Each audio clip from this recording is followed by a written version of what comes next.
के नेता भी जुड़ रहे हैं, उनका रुख कर सकता हूं। अभय दुबे, बड़ी जीत की तरफ कांग्रेस पार्टी आगे बढ़ती हुई 122 सीटों के साथ। अमीश देवगन जी, कर्नाटका के चुनाव में ना प्रधानमंत्री जी का मुखड़ा चला ना दुखड़ा चला। 90 गालियों का जिक्र किया मगर 9 काम गिनाए नहीं प्रधानमंत्री जी ने।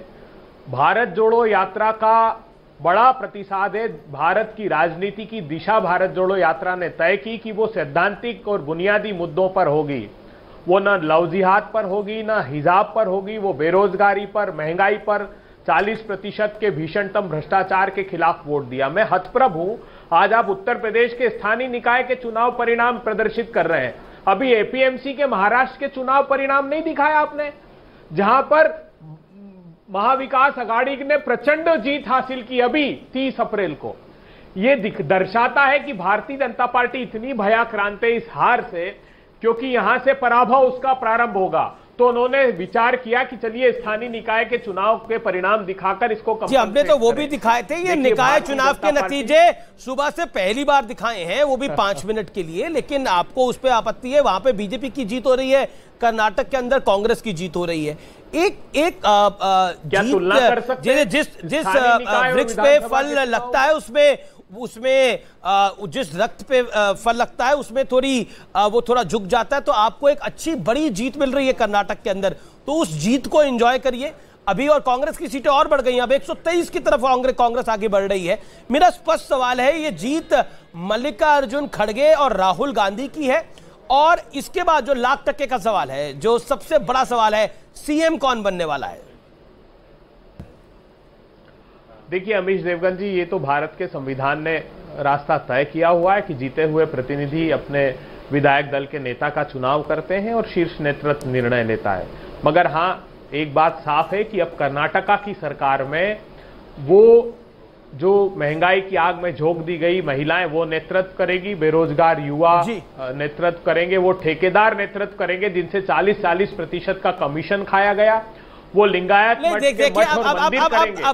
ये पॉलिटिकल बड़ा डायरेक्ट, अबे जी बड़ा डायरेक्ट सवाल है। मतलब आपको लगता है कि ये जो जीत हुई है इसके पीछे कांग्रेस को बड़ा कारण क्या दिखाई दे रहा है? मैंने सवाल जो पूछा था आपसे, मल्लिकार्जुन खड़गे, राहुल गांधी, प्रियंका वाड्रा, तीनों में से अगर जीत का सेहरा है तो किसके सर है?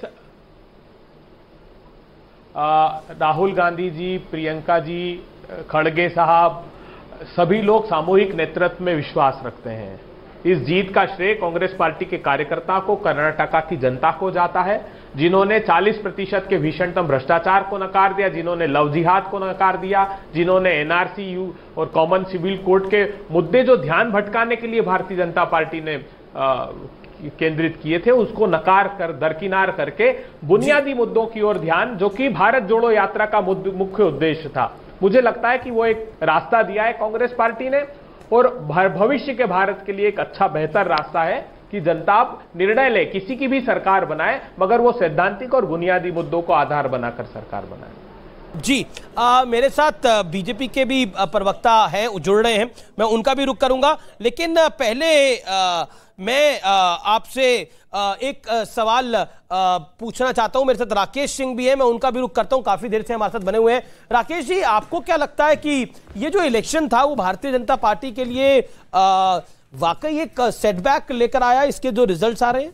देखिए, जो चुनाव है, इस चुनाव के आधार पर आप ये नहीं तय कैसे, लगातार बीके हरिप्रसाद कह रहे हैं और राशिद अल्वी ने कहा कि राहुल गांधी के लिए रास्ता खुल गया। तो इसके पहले 2019 के बाद कितनी विधानसभा हुई? मेघालय, मणिपुर, उत्तर प्रदेश, उत्तराखंड, कर्नाटक दक्षिण का बड़ा राज्य है, बड़ा द्वार है। मैं कह रहा हूं कि मणिपुर क्या छोटा राज्य है, लेकिन नॉर्थ ईस्ट का राज्य है ना। क्या राहुल गांधी की हार नहीं? उत्तर प्रदेश में राहुल गांधी की हार नहीं हुई? उत्तराखंड में राहुल गांधी की हार नहीं हुई? आसाम में राहुल गांधी की हार नहीं हुई? तब आप जब हारते हैं तब राहुल गांधी नहीं, जब आप जीत गए तब वहां के स्थानीय, लेकिन आज तो जीत गए। जीत का कारण क्या दिखाई दे रहा है? नहीं, जीत का कारण स्वाभाविक रूप से है कि वहां एंटी इनकम्बेंसी थी, और उसको काफी हद तक मैं मानता हूं कि प्रधानमंत्री मोदी ने उसको रोकने का प्रयास किया। आप जब वोट परसेंटेज देखेंगे तो अब आप पाएंगे कि वोट परसेंटेज पुराने वोट परसेंटेज के बराबर रहेगा। बीजेपी में गुटबाजी थी जिसका इंपैक्ट देखने को मिल रहा है। गुटबाजी इस कोई भी समूह हो, कोई भी संगठन हो, कोई भी समाज हो। नहीं, बड़ी गुटबाजी थी जिसने नुकसान करा। मेरा सवाल बहुत स्पष्ट है, सवाल का साफ जवाब है कि जितने समाज संगठन होते हैं इस तरह के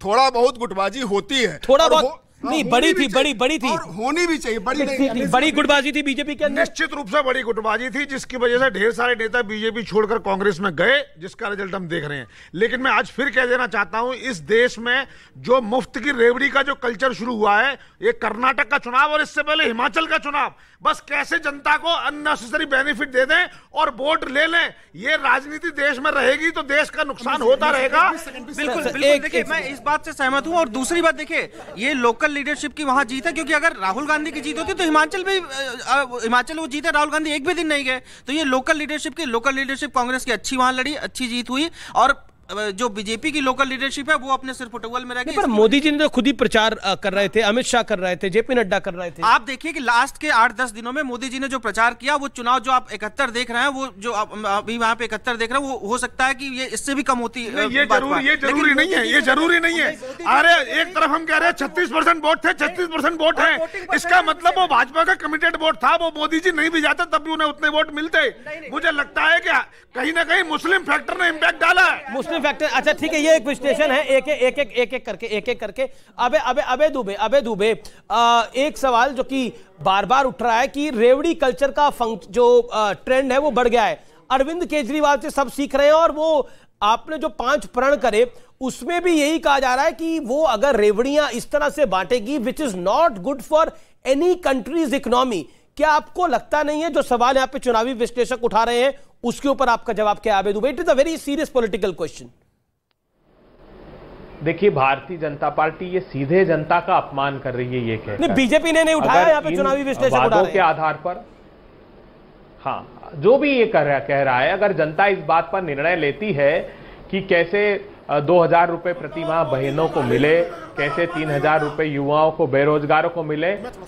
रेवड़ी क्या होती है वो देखिए आप। रेवड़ी होती है जो 10 लाख करोड़ रुपए का लोन राइट ऑफ कर दिया धन्ना सेठों का, जो 5,35,000 करोड़ रुपए के बैंक फ्रॉडस्टर्स लूट करके विदेश भाजपा की सरपरस्ती में सत्ता की भगा दिए गए, वो होता है। कैसे एक धन्ना। बड़ी खबर आ रही है, बड़ी खबर आ रही है, अपना दल है अपनी सीट जीत गई है, शफीक अंसारी जीत गए हैं।